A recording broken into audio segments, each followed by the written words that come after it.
నమస్తే అందరికీ. Welcome to episode 6 of life with no hopes.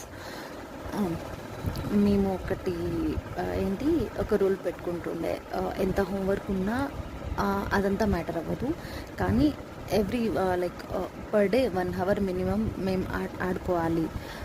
మేము అంటే హోంవర్క్స్ అవి పెద్దగా బర్డెన్ అనిపించేది కాదు.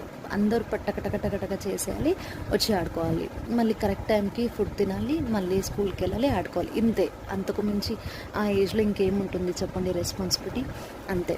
Everything was so fine. And అమ్మా నాన్న బయటకు వచ్చారు, కానీ అలానే నాన్నమ్మ వాళ్ళకి తాతయ్య వాళ్ళకి దూరం ఏం అవ్వలేదు. జస్ట్ కొన్ని ఇష్యూస్ వల్ల అది ఇఫ్ యు నో, నా ముందు ఎపిసోడ్లో చెప్పాను ఏంటి అని. సో అలా ఉండడం, అండ్ నాకు ఒక బాబాయ్ అబ్రాడ్లో ఉన్నారు, ఇంకో బాబాయ్కి పెళ్ళి అవ్వలేదు. నేను ఒక్కదాన్నే మనవరాల్ని. అబ్రాడ్ బాబాయ్ వాళ్ళకి ముగ్గురు పిల్లలు, వాళ్ళు ఇక్కడికి రాలేరు. నేను ఒక్కదాన్నే కాబట్టి కొంచెం నాకు మా తాతయ్య కానీ, మా నాన్నమ్మ కానీ, మా ఇంట్లో కానీ అందరూ కొంచెం ప్రేమ ఎక్కువ నేనంటే అందరికీ.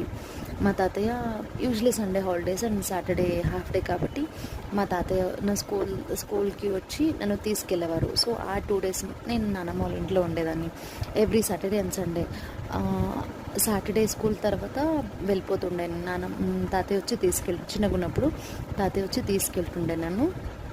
సాటర్డే ఈవినింగ్ మళ్ళీ అక్కడ అంటే తాతయ్య వాళ్ళ ఇల్లుకి మా ఇల్లుకి దూరం అవుతుంది.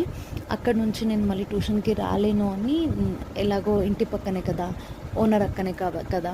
సో ఆ సాటర్డే ట్యూషను నన్ను అడిగేటోళ్ళు కాదనమాట. కానీ అందరికి ఇచ్చేదానికంటే ఒక హోంవర్క్ ఎక్కువ ఇచ్చేది నాకు అక్క. ఎందుకంటే నేను సాటర్డే ట్యూషన్కి వెళ్ళాను కాబట్టి ఆ ట్యూషన్ టైంలో నేను ఆ హోంవర్క్ చేయాలి అనే రీజన్కి ఒక హోంవర్క్ ఎక్స్ట్రా ఇచ్చేది నాకు మా ట్యూషన్ అక్క. సో సాటర్డే ట్యూషన్స్కి వెళ్ళేదాన్ని కాదు. సండే అక్కడ, మళ్ళీ మండే మార్నింగ్ ఫ్రెష్ అప్ అయ్యి బ్రేక్ఫాస్ట్ చేసుకుని మళ్ళీ నన్ను తాతయ్యనే వచ్చి నన్ను డ్రాప్ చేసేవాడు స్కూల్లో. మళ్ళీ same routine, Monday to Friday మా ఇంట్లో, సాటర్డే సండే ఆ ఇంట్లో. అలా సాఫీగా జరుగుతుంది నా లైఫ్ చిన్నప్పుడు. నెక్స్ట్ ఏం జరిగిందని నెక్స్ట్ ఎపిసోడ్లో చెప్తా. Till then stay tune.